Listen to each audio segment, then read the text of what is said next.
Commander Vecnal stood on the bridge of his warship, watching the small human vessel drift in the darkness of space. The mining ship was primitive, covered in patches and repairs that spoke of a species barely capable of leaving their own planet. He felt nothing but mild curiosity as his crew scanned the vessel. The human captain, a man named Danny Parker, had been trying to communicate for the past 20 minutes. His messages came through in a simple radio format that the Kethran computers decoded easily. Danny spoke of peace, of trade, of friendship between their peoples. Vecnal listened to the translation and felt something close to pity. This species had no idea what was coming.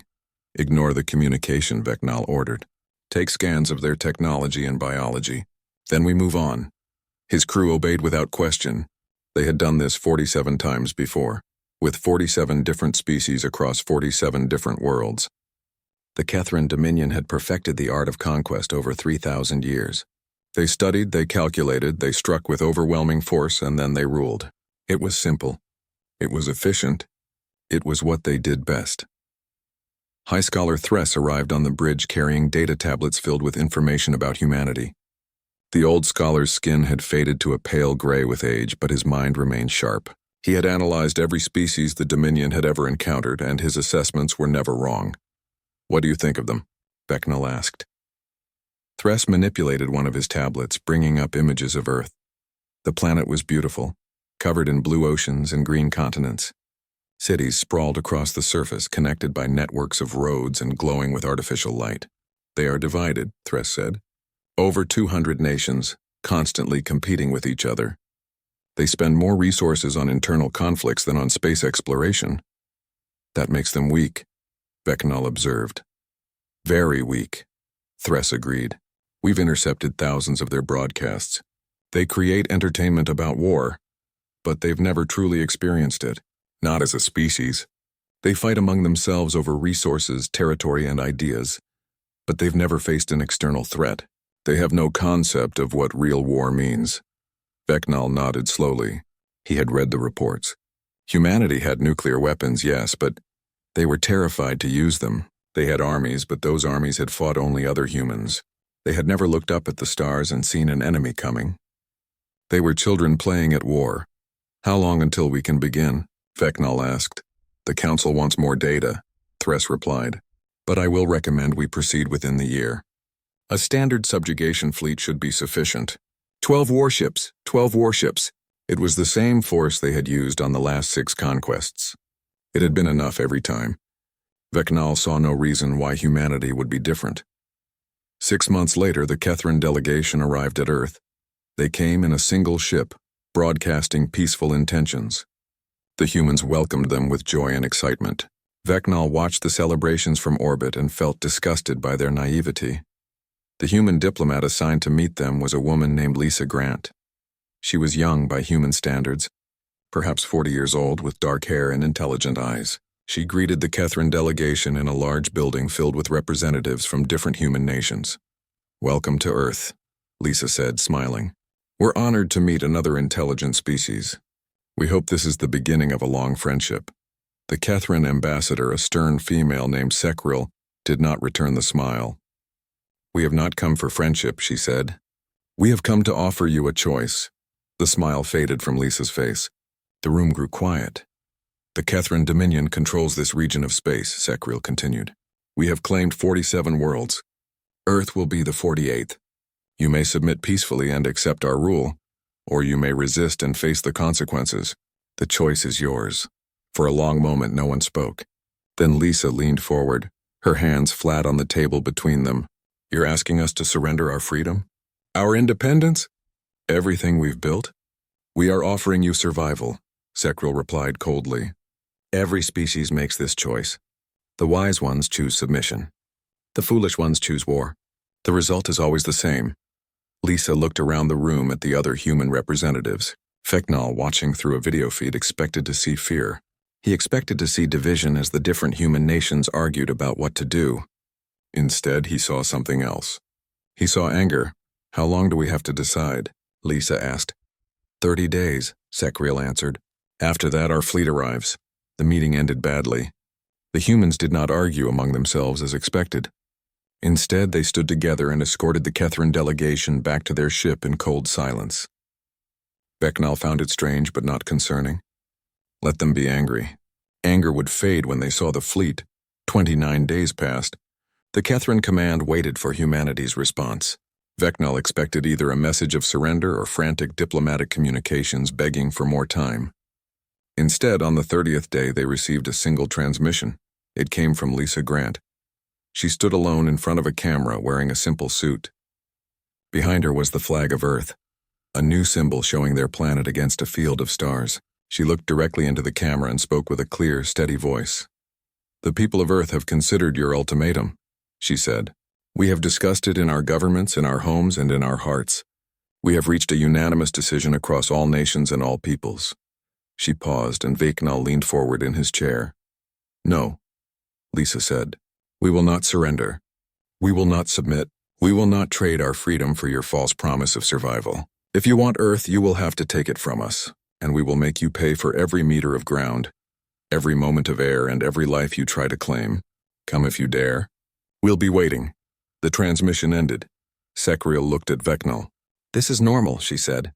"They all say brave words before they see the fleet. Once we arrive, they will reconsider." But High Scholar Thress looked troubled. He studied the transmission again and again, analyzing Lisa's facial expressions and body language. "I want to review more of their cultural data," he said quietly. "Why?" Vecnal asked. "What concerns you?" She was not afraid, Thress said. "Not even slightly. A species facing extinction should show some fear, some doubt." She showed none. Only certainty. Vecnal dismissed the concern. Certainty born from ignorance. They don't know what war is. They will learn. The fleet assembled in the darkness beyond Earth's solar system. 12 warships, each one capable of destroying a city from orbit. They carried troops, weapons, and everything needed for a successful occupation. Vecnal stood on the bridge of his flagship and gave the order to advance. They entered the solar system in formation, their shields raised and weapons charged. Vecnal expected to find a planet in panic, perhaps some desperate military forces trying to organize a defense. Instead, they found something else. They found humans waiting for them. A fleet of ships, smaller and cruder than the Kethran vessels, hung in space between the invaders and Earth. There were perhaps 30 human ships, assembled from military vessels, converted cargo haulers, and what looked like modified mining craft. They should have been no threat at all. But as Vecnal looked at the human fleet, he felt something he had not felt in centuries. He felt uncertain. A message came through from the lead human ship. A man appeared on screen, older than Lisa, with gray hair and a weathered face. He wore a military uniform with the rank of admiral. "I'm Admiral Kevin Hughes," the man said. "You were warned. You came anyway. That was a mistake. This is your last chance to turn around." Vecnal almost laughed. "You cannot stop us," he replied. "You are outnumbered and outmatched. Surrender now and we will show mercy." Kevin Hughes smiled, but it was not a friendly expression. "Mercy? You don't even know what you're asking for. But you will. Fire at will." The human fleet attacked and the war began. The first human ship to die was a converted cargo vessel. Its hull was old and scarred, barely holding together. The Kethran targeting systems locked onto it easily, and a single plasma bolt tore it apart. Vecnal watched it explode and felt satisfied. This would be over quickly. Then the debris from the explosion hit his shields. The cargo ship had been filled with nuclear warheads. The blast was enormous, far larger than anything the Kethrans had calculated. It overloaded the shields on 2 of Vecnal's cruisers and sent his flagship tumbling off course. Alarms screamed across the bridge as the crew fought to regain control. "They weaponized their own ship," Thress said, his voice filled with shock. "They turned it into a bomb." "Clever," Vecnal admitted. "But crude. We can adapt to this tactic, except the humans were not done."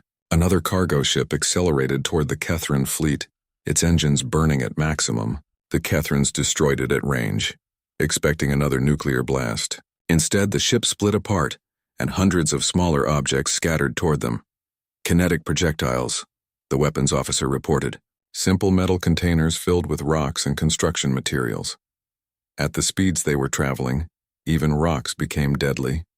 The projectiles hammered into the Kethran shields like rain, each impact draining power. One piece of debris, A simple steel beam punched through a weakened section of shielding and tore into the side of a cruiser. "This is not warfare," Sekriel said from her command ship. "This is barbarism," but it was working. The human fleet attacked in ways the Kethrans had never seen. They did not maintain formation. They did not follow standard tactics. They swarmed like insects, each ship acting independently, each captain choosing their own target. A wing of human fighter craft dove toward Vecnal's flagship. They were small, fast, and piloted by humans who seemed to have no fear of death. The Kethran point defense systems destroyed most of them, but 3 got through. Instead of firing their missiles and retreating, the pilots aimed their craft directly at the hull. They crashed into the ship on purpose. The impacts tore holes in the outer armor. 2 of the fighters exploded harmlessly, but the 3rd one penetrated deep into the ship before its fuel tanks ignited. Fire bloomed through 3 decks. 40 Kethran crew members died instantly. "They're ramming us," the tactical officer said, his voice shaking. "They're deliberately crashing into us." Vecnal could not believe it. No rational species threw away their lives like this. There had to be some explanation. "Are their escape systems damaged? Can they not eject?" "No, Commander," the officer replied. "We've analyzed the fighter design. They have functioning ejection systems. They're choosing not to use them." A message came through from one of the human fighters. Vecnal opened the channel and saw a young man, perhaps 25 years old by human reckoning. His name tag read Paul Jensen. His fighter was damaged, trailing smoke and fire. "This is for Earth," Paul Jensen said calmly. Then he turned his dying fighter toward the nearest Kethran ship and pushed his engines to full power. Vecnal watched him die. He watched the fighter slam into the cruiser and explode. He watched the cruiser list to the side, its propulsion damaged, spinning slowly out of control. "What kind of species does this?" Sekriel demanded over the command channel. "What kind of warriors throw away their lives for no gain?" But there was gain. The Kethran fleet was taking damage, real damage, more than they had suffered in the last 100 years of conquest. The humans were not winning, but they were making the Kethrans pay. Admiral Kevin Hughes commanded the human fleet from his flagship, a battleship called the Liberty. It was old, originally designed for ocean warfare on Earth and converted for space. Its weapons were primitive compared to Kethran technology, but the humans used them with savage efficiency. A new weapon appeared in the battle. The humans called them harpoons. They were long metal spears with rocket engines fired at close range. When they hit, they punched through shields and buried themselves deep in the hull. Then they exploded from the inside. One of Vecnal's destroyers took 3 harpoons in quick succession. The explosions tore it apart from within. The ship broke into pieces, scattering debris and bodies into space. "Pull back," Vecnal ordered. "Reform at distance and hit them with long-range bombardment." The Kethran fleet withdrew, trying to get space between themselves and the human ships. But the humans pursued. They pursued with a fury that made no tactical sense. They should have defended their planet, stayed close to Earth. Instead, they chased the Kethrans like predators hunting prey. A human scientist named Helen Morris had designed many of the weapons the humans used. From a station on Earth's moon, she watched the battle and coordinated new attacks. Her team had worked for 30 days straight, barely sleeping, converting everything they could into weapons. "Deploy the pulse bombs," Helen ordered. 6 small human ships accelerated toward the Kethran fleet. The Kethrans destroyed them easily, thinking them more suicide vessels. But when the ships exploded, they did not release fire or shrapnel. They released electromagnetic pulses. The pulses washed over the Kethran ships, overloading sensors and communication systems. For 30 seconds, the Kethran fleet was blind and deaf. In those 30 seconds, the human ships closed the distance and fired everything they had. When the Kethran systems came back online, another cruiser was dead and 2 more were severely damaged. The battle lasted 6 hours. In the end, the Kethrans won. The human fleet was destroyed, scattered in pieces across the space around Earth. But the victory felt hollow. Vecnal looked at his tactical display and saw the losses. 6 ships destroyed, 6 more damaged, nearly 3,000 Kethran warriors dead. The humans had started with 1/3 of the Kethran numbers and inferior technology. By all calculations, they should have been swept aside in minutes. "Status report," Vecnal demanded. "We can proceed with the invasion," his tactical officer said. "But we need repairs. We need reinforcements." Vecnal sent a message to the Dominion Council. He explained the battle, the losses, the human tactics. He requested more ships, more troops. He tried to explain that humanity was different from other species they had faced. The Council's response came 3 days later. They denied his request. They said 6 ships was an acceptable loss. They said he was overreacting to primitive tactics. They ordered him to proceed with the occupation. Vecnal obeyed. He took his remaining ships into orbit around Earth and began landing troops. The Kethran military deployed in 12 locations around the planet, establishing bases in major cities. The humans did not surrender. They did not even pause. Within hours of the first landing, every Kethran base was under attack. Human military forces hit them with artillery and missiles. Human civilians hit them with improvised bombs and stolen weapons. The Kethrans had superior armor and superior weapons, but the humans had numbers and determination. In a city called New York, a Kethran patrol was destroyed by a group of human teenagers using homemade explosives. In London, human fighters dug tunnels under a Kethran base and collapsed it. In Tokyo, a human woman walked up to a Kethran checkpoint wearing a coat filled with explosives and detonated herself. Vecnal received reports from his ground commanders every hour, and every report was worse than the last. The humans fought from buildings, from sewers, from crowds of civilians. They used their own population as cover. They sacrificed themselves without hesitation. "This is not sustainable," one commander reported. "We control the landing zones, but nothing beyond that. Every street is a battle. Every building could hide an enemy. We're losing soldiers every day." High Scholar Thress reviewed surveillance footage trying to understand human psychology. He watched videos of human soldiers fighting to their last breath. He watched civilians crafting weapons from household items. He watched children learning to build bombs from their parents. One video disturbed him more than all the others. It showed a human child, a girl perhaps 12 years old, waiting beside a road. When a Kethran supply vehicle passed, she ran toward it with a backpack full of explosives. The vehicle's sensors detected the threat, and the automated defenses killed her before she could detonate. But she had tried. A child had tried to kill herself to destroy one vehicle. Thress brought the video to Vecnal. "We need to understand this," he said. "This is not normal behavior. This is not the action of a species trying to survive. This is the action of a species willing to die. Then they will die," Vecnal said coldly. "We will break their will to fight." But privately, in his quarters, Vecnal felt something he had never felt in 3 centuries of military service. He felt doubt. Messages intercepted from human communications showed no despair, no talk of surrender.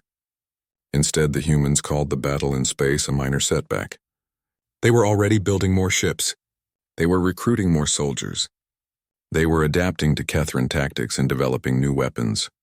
One message, broadcast across all of Earth, came from Admiral Kevin Hughes. He had survived the space battle and was now coordinating resistance from an underground base. "They think they've won," Hughes said in the broadcast. "They think because they destroyed our fleet and landed on our planet that we're defeated. They're wrong. We're just getting started. Every day we fight is a day we learn. Every day we survive is a day we grow stronger. And every..." 6 months into the occupation, Vecnal no longer slept well. When he closed his eyes, he saw human faces. He saw the soldiers who fought until their ammunition ran out and then charged with knives. He saw the civilians who smiled at his troops and then detonated bombs hidden under their clothes. He saw the children with hate in their eyes. The Kethran Dominion controlled Earth's major cities, but that control was an illusion. Every street corner was a potential ambush. Every building could hide a sniper. Every vehicle could be a bomb. The humans had turned their entire world into a weapon. Colonel Amy Barrett led a resistance cell in what had been the United States. She commanded 200 fighters, men and women who had been teachers, engineers, doctors, and farmers before the invasion. Now they were warriors, and they were effective. Barrett's cell operated from a network of tunnels beneath the ruins of a city called Chicago. The Kethrans had bombed the city early in the occupation, trying to break human morale. Instead, they had created perfect terrain for guerrilla warfare. The rubble provided cover, the destroyed buildings provided firing positions, and the tunnels provided escape routes. On a cold morning, Barrett's cell executed their most ambitious operation yet. They had spent weeks preparing, gathering intelligence, and stockpiling weapons. Their target was a Kethran command center in the heart of what had been downtown Chicago. The attack began with mortar fire from 3 different positions. The mortars were crude, built from pipes and scavenged materials, but they worked. The shells fell on the command center, forcing the Kethran troops to take cover. While the defenders focused on the mortar positions, Barrett led 30 fighters through the underground tunnels. They emerged inside the command center perimeter, having tunneled under the defensive walls. The fighting was brutal and close. Humans and Kethrans killed each other in corridors and rooms, neither side giving ground. Barrett herself killed 4 Kethran soldiers, using a captured plasma rifle until it ran out of charge, and then switching to a simple shotgun. The battle lasted 20 minutes. When it was over, the command center was destroyed. 160 Kethran soldiers were dead. Barrett lost 18 fighters. To the Kethrans, it was a disaster. To Barrett, it was an acceptable trade. Vecnal arrived at the ruins of the command center 3 hours later. He walked through the destruction, looking at the bodies of his soldiers. His troops had been well-trained, well-armed, and well-protected, but they had died anyway, killed by humans using primitive weapons in sheer determination. "How did they breach the perimeter?" he asked his security chief. "They tunneled underneath, Commander. The underground network is extensive. We can't monitor all of it." "Then flood the tunnels, seal them, make them unusable." "We've tried, Commander. The humans just dig new ones. They work at night, in small groups, always moving. We can't stop them all." Vecnal ordered retaliation. He selected 100 human prisoners and had them executed publicly, broadcasting the executions across all human communication networks. He thought it would break their spirit, make them fear the cost of resistance. It had the opposite effect. The executions only made the humans angrier. Attacks increased. More civilians joined the resistance. Even humans who had been neutral before took up arms. High Scholar Thress requested permission to interview human prisoners. He wanted to understand what drove them, what made them so willing to die. Vecnal approved the request, hoping Thress could find some psychological weakness to exploit. Thress selected a young soldier named Jake Morrison. The human was 22 years old, captured after a firefight that killed his entire squad. He had been wounded in the leg and the arm, but he had survived. Now he sat in a cell recovering from his injuries. Thress entered the cell alone, carrying no weapons. Jake watched him with cold blue eyes that showed no fear, only calculation. He was wondering if he could kill Thress before the guards responded. "I am not here to hurt you," Thress said, speaking through a translation device. "I want to understand your species. I want to understand why you fight." Jake laughed, but it was not a happy sound. "You come to our world, kill our people, and you want to understand why we fight? Are you stupid or just cruel?"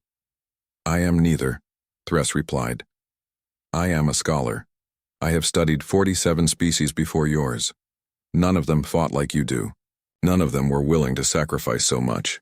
I need to understand what makes you different." Jake leaned forward, despite the pain from his wounds. "You want to know what makes us different? Fine. I'll tell you. You came to our home. You threatened our families. You thought we would just roll over and accept slavery because you have bigger ships and better weapons.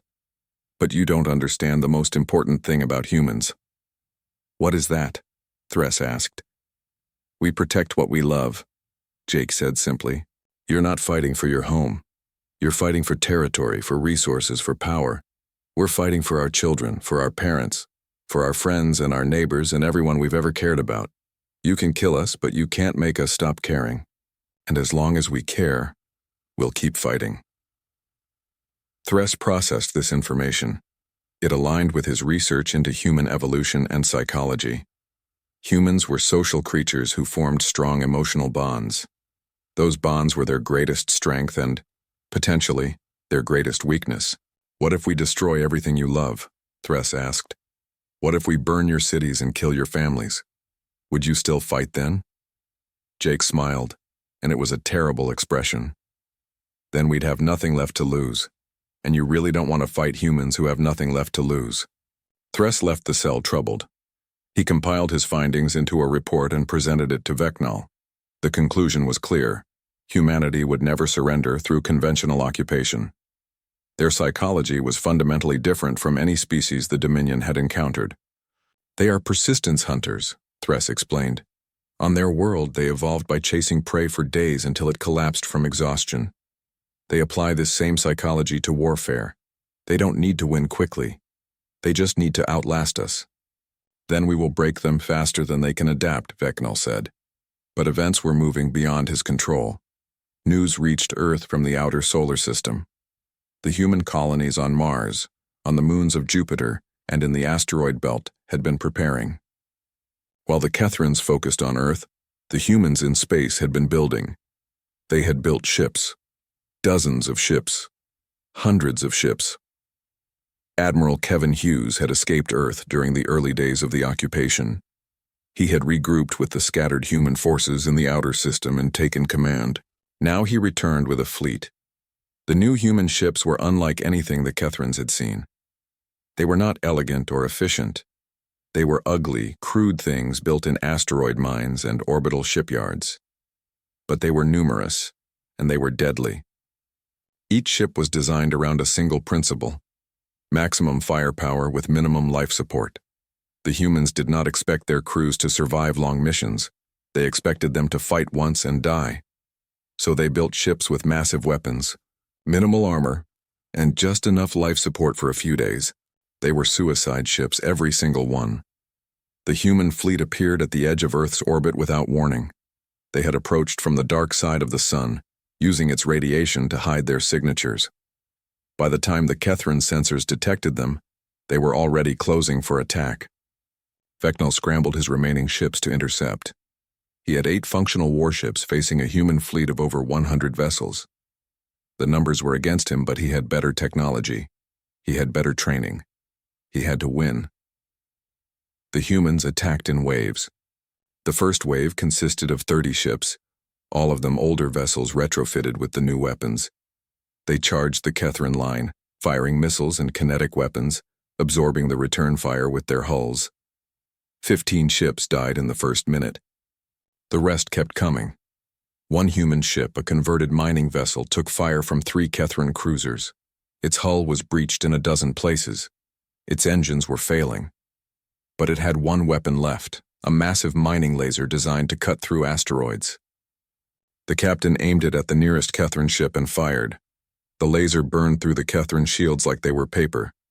It cut into the hull, through the armor, deep into the ship's core. The Kethran cruiser exploded, and the mining ship died with it. A message broadcast from one of the human ships just before it rammed a Kethran destroyer. A woman's voice, calm and steady, spoke in Kethran language. For Earth, for humanity, for everyone we lost. Then the ship hit, and both vessels were consumed in fire. Vecnal watched his fleet die. He watched the humans sacrifice themselves ship after ship, each one taking a Kethran vessel with them. He tried to withdraw, tried to save what remained, but the humans pursued. They pursued like the hunters they were, giving no mercy and asking none. By the end of the battle, 6 more Kethran ships were destroyed. Vecnal survived only because his flagship jumped away at the last moment, retreating beyond the orbit of Mars. Behind him, the human fleet celebrated their victory and began landing reinforcements on Earth. The Dominion Council finally acknowledged the threat. They assembled the Grand Fleet, 40 of the most powerful warships in Kethran space, and sent them to Earth under the command of Fleet Marshal Krendax. Fleet Marshal Krendax was everything Vecnal was not. Where Vecnal had learned caution, Krendax radiated confidence. Where Vecnal saw danger, Krendax saw only primitives who needed to be taught their place.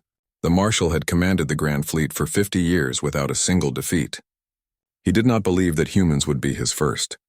When Krendax arrived at the edge of Earth's solar system with 40 warships, he immediately called Vecnal to his flagship. The meeting was not pleasant. Krendax reviewed the battle reports and losses with visible disgust. "You lost 14 ships to these animals?" Krendax said, his voice dripping with contempt. 14 ships to a species that barely knows how to leave their own planet? They are not like the others, Vecnal tried to explain. They fight differently. They think differently. They are willing to sacrifice everything.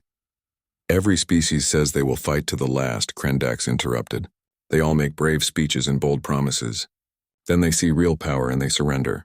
These humans will be no different. Watch and learn how war is truly conducted. Krendax ordered an orbital bombardment. He selected 5 human cities that had shown the strongest resistance and turned them into examples. The bombardment lasted 3 hours. When it was over, millions of humans were dead and 5 cities were nothing but smoking craters. Vecnal watched from his ship, feeling sick. "This will only make them angrier," he said to Thress, who stood beside him. "I know," Thress replied quietly. But Krendax does not want to hear that. The humans proved Vecnal right. Instead of surrendering, they broadcast the images of the destroyed cities across every communication channel. They showed the burning ruins, the bodies, the destruction, and with those images came a message from Lisa Grant. Lisa looked older than she had a year ago. Her face was thinner, marked by stress and grief, but her voice was steady and her eyes burned with cold fury. "You wanted to break us," she said, speaking directly to the camera. "You thought if you killed enough of us, we would give up. You were wrong. Every person you murder makes us stronger. Every city you destroy gives us more reason to fight. We will remember every face. We will remember every name. And we will never, ever forgive." She paused, then continued. "You came to our home as conquerors. You will leave as broken survivors if you leave at all. This is our promise to you. This is our vow. Never forgive. Never forget. Never surrender." The broadcast ended with images of the destroyed cities and the names of the dead scrolling across the screen. Millions of names. Millions of reasons for humans to keep fighting. Krendax dismissed the broadcast as propaganda. He ordered the Grand Fleet to advance on Earth and crush the human forces once and for all. But the humans had not been idle during the time it took for the Grand Fleet to arrive. Dr. Helen Morris and her team had made breakthroughs. Working from underground facilities, surviving on minimal sleep and maximum desperation, they had cracked several Kethran technologies. They had studied the wreckage of destroyed Kethran ships and reverse-engineered the systems they found. The result was a new type of human ship equipped with experimental jump drives. The drives could not make long-distance jumps like Kethran vessels, but they could make short-range jumps during combat. A human ship could jump into the middle of a Kethran formation, fire its weapons, and jump out before the enemy could respond. Admiral Kevin Hughes commanded the new human fleet from a ship called the Defiance. It was the largest vessel humans had ever built, constructed in orbit around Mars using resources from across the solar system. Every human colony had contributed. Every surviving nation on Earth had sent materials and workers. The Defiance was not beautiful. It was a brutal, angular thing covered in weapons and armor, but it represented something important. Humanity united in purpose, building together, fighting together. When the Grand Fleet approached Earth, Hughes was waiting. His fleet numbered 70 ships, all equipped with the new jump drives. He knew he was outmatched in firepower and technology, but he also knew something Krendax did not. He knew that Kethrans fought according to rules and tactics perfected over millennia. And he knew that humans did not care about rules. The battle began at the orbit of Mars. The Grand Fleet advanced in perfect formation, their shields overlapping, their firing solutions calculated with precision. It was textbook Kethran warfare, and it should have been unstoppable. Then the human ships jumped. 30 human vessels appeared inside the Kethran formation, having jumped past the forward shields. They fired at point-blank range, their weapons tearing into the unprotected rear sections of Kethran cruisers. Before the Kethrans could respond, the human ships jumped again, appearing at a different location. The Kethran formation dissolved into chaos. Ships collided with each other, trying to track the jumping humans. Weapons fired in all directions, sometimes hitting friendly vessels. The perfect battle plan fell apart in minutes. Admiral Hughes led his ships in coordinated strikes, jumping in and out of the Kethran fleet like a swarm of insects. Each jump brought them closer. Each attack did more damage. The Kethrans had more firepower, but they could not bring it to bear against enemies who appeared and disappeared like ghosts. Hughes opened a communication channel to all human ships. His face appeared on their screens, calm despite the chaos of battle around him. "They wanted demons," he said. "They came to our world expecting to find weakness. Instead, they found us. Show them what we are. Show them what they created." The Defiance jumped directly next to the Kethran flagship. The two massive ships hung in space mere meters apart, close enough that their shields overlapped and sparked against each other. Hughes gave a simple order: fire everything. The Defiance unleashed every weapon it carried. Missiles, lasers, kinetic rounds, and experimental energy weapons all fired simultaneously at the Kethran flagship. The shields held for 3 seconds. Then they failed, and the weapons tore into the hull. Krendax's ship reeled from the assault. Fires broke out across multiple decks. The command center lost power. In the darkness, Krendax felt fear for the first time in his long military career. The Defiance jumped away before the other Kethran ships could target it. Hughes's last words to Krendax echoed across the communication channel. "This is for the 5 cities. This is for everyone you murdered. Remember their names." Then the channel cut off, and Krendax was left in the damaged, burning command center, listening to the screams of his dying crew. The battle lasted 4 hours. When it ended, the Grand Fleet was no longer grand. 18 ships were destroyed. Another 12 were too damaged to fight. The remaining vessels retreated to the outer solar system, pursued by human forces who gave them no rest. Becknall watched the battle from a safe distance, and he felt no satisfaction at being proven right. He felt only horror at what was happening. The Kethran Dominion had never lost a battle like this. They had never faced an enemy who could match their technology and exceed their determination. High Scholar Thress completed his final analysis of human psychology. His report was comprehensive and terrifying. He explained how humans had evolved as persistence hunters, capable of tracking prey for days until it collapsed from exhaustion. He explained their capacity for revenge, their willingness to sacrifice themselves for their group, and their ability to turn any emotion into motivation for violence. The report concluded with a single sentence that would haunt Becknall for the rest of his life: "They will never stop. Not in a year, not in a century, not in a millennium.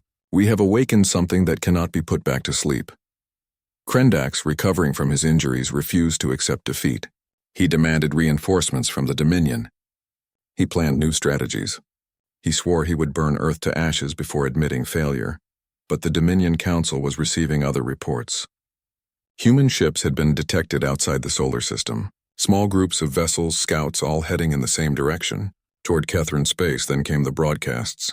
Lisa Grant appeared again, but this time her message was not for Earth. It was for the Kethran Dominion. "You came to our home," she said. "You invaded our world. You killed our people. Now we're coming to yours. Every colony you control, every world you rule, every ship you build. We're coming for all of it. You wanted to teach us about war. Consider the lesson learned."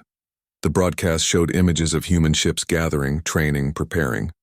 Millions of volunteers joining human military forces.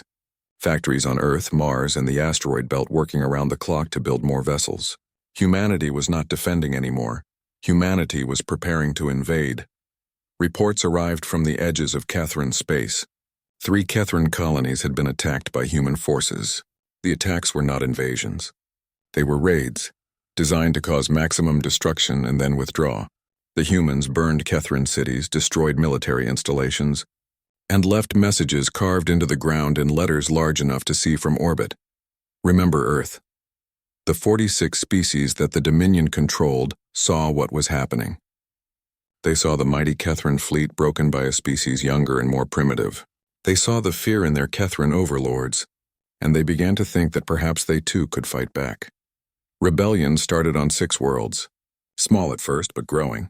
The subject species had never believed they could win against the Kethrans. Now 2 years after the war began, the Kethran Dominion was collapsing. The mighty empire that had ruled 47 worlds for 3,000 years was falling apart, and humanity was the hammer that broke it. Human fleets had struck 10 Kethran colonies. They did not stay to occupy the worlds. They came. They destroyed military targets, and they left messages. Messages carved into mountains, burned into fields, visible from space. The messages always said the same thing. "This is what you did to us." The colonists understood the meaning. The humans were not there to conquer. They were there to teach a lesson about the cost of invading someone's home. The psychological impact was devastating. Every Kethran world lived in fear, wondering when the humans would appear in their skies. The subject species watched and learned. If humans could fight the Dominion, so could they. Rebellion spread across 18 worlds. The Kethran military, Stretched thin, fighting humanity could not contain them all. Worlds that had been conquered centuries ago suddenly remembered what freedom meant. Commander Vecnal had stopped sleeping entirely. He spent his days reviewing casualty reports and his nights trying to find some way to end the war. High Scholar Thress worked beside him, equally exhausted, equally desperate. The Dominion Council still refuses to negotiate, Thress said, his voice heavy with despair.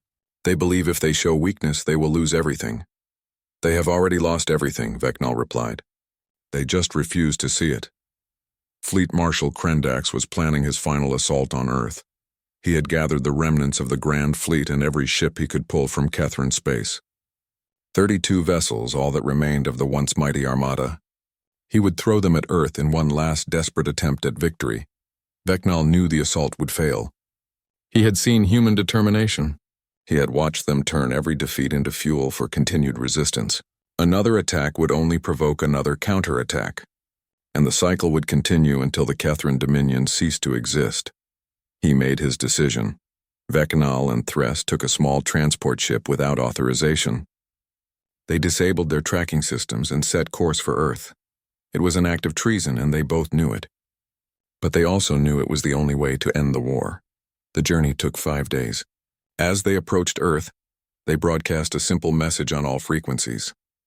This is Commander Vecnal of the Kethrin Dominion. I am here under a flag of truce.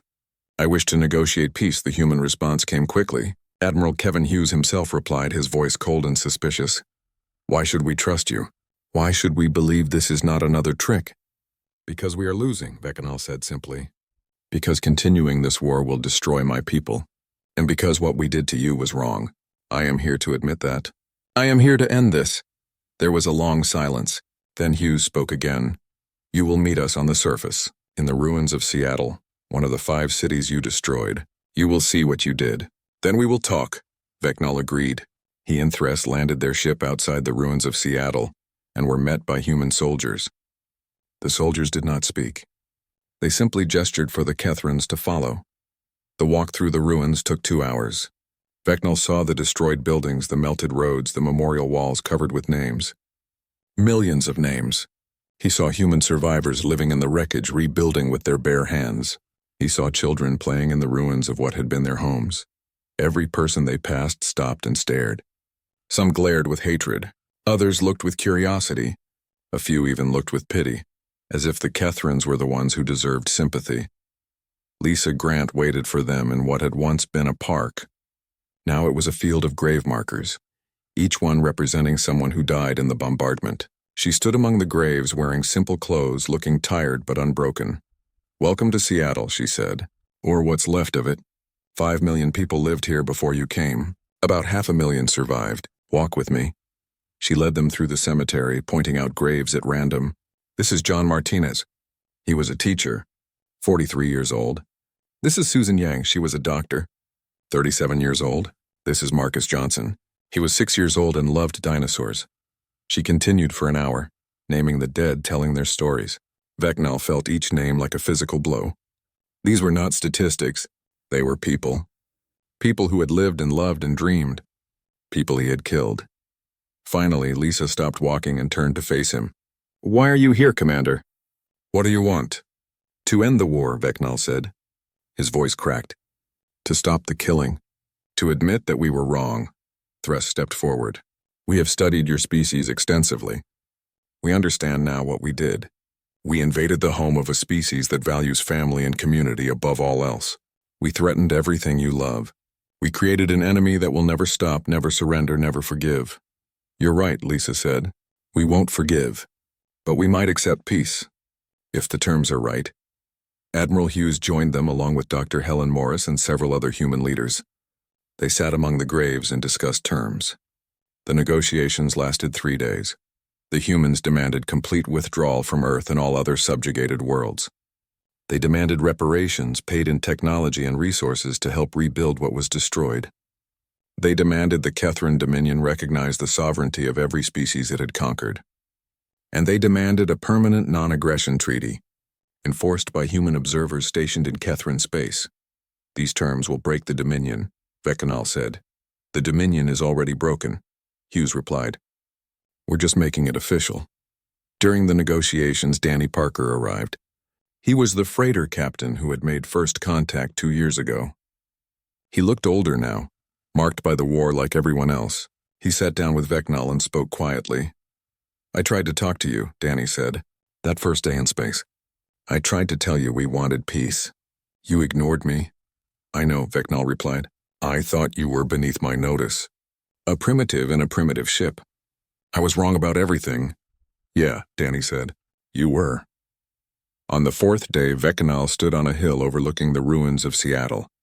The human fleet hung in orbit above, visible as points of light against the stars. More ships than the Kethrans had ever built. More firepower than the Dominion could match, and all of it crewed by humans who had learned to wage war with ruthless efficiency. Thress joined him on the hill. The old scholar looked at the fleet and spoke softly. I spent my entire life studying species across the galaxy. I analyzed their evolution, their psychology, their cultures. I thought I understood the variables that made a species strong or weak. But I never understood the most important variable. What is that? Vecnal asked. Motivation, Thress replied. We fought for conquest, for expansion, for the glory of the Dominion. But they fought for each other, for their homes and families and future. We had better technology and superior numbers, but they had something we could not match. They had a reason to never give up. Vecnal nodded slowly. He looked up at the human fleet and felt a chill run through him. I had never prayed for demons, he said quietly, until I saw the Earth fleet coming.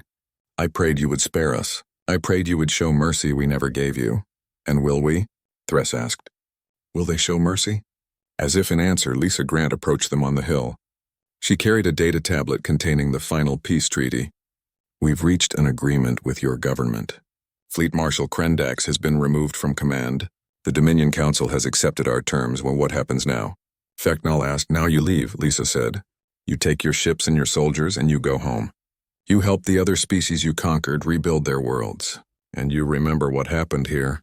You remember what happens when you threaten humanity. We will remember, Vecnal promised. How could we forget? The Kethran withdrawal took 3 months. Every soldier, every ship, every piece of equipment left Earth and returned to Dominion space. The subject species celebrated their freedom. The Kethran people learned what defeat felt like for the first time in their history. Vecnal returned to the Kethran homeworld in disgrace. He had committed treason by negotiating without authorization. He expected to be executed. Instead, he was quietly retired. The Dominion Council recognized that he had saved them from complete destruction, even if they could not admit it publicly. High Scholar Thress published his final research on humanity. The paper was read across Kethran space and beyond. Other species learned about the humans, about their capacity for both peace and war, about their unwillingness to surrender. The galaxy changed. The Kethran Dominion shrank to a fraction of its former size. The freed species formed their own governments. And humanity, having proven itself in war, began to prove itself in peace. Human engineers helped rebuild worlds damaged by centuries of Kethran rule. Human diplomats mediated disputes between species. Human ships patrolled trade routes protecting merchants from pirates. The species that had been forced to become warriors now chose to become protectors. But they did not forget. They could not forget. 50 years after the war, Danny Parker stood at a memorial on Earth. He was old now, his hair white and his body frail. But he had lived to see humanity take its place among the stars. The memorial was a simple black wall, like the one that had existed in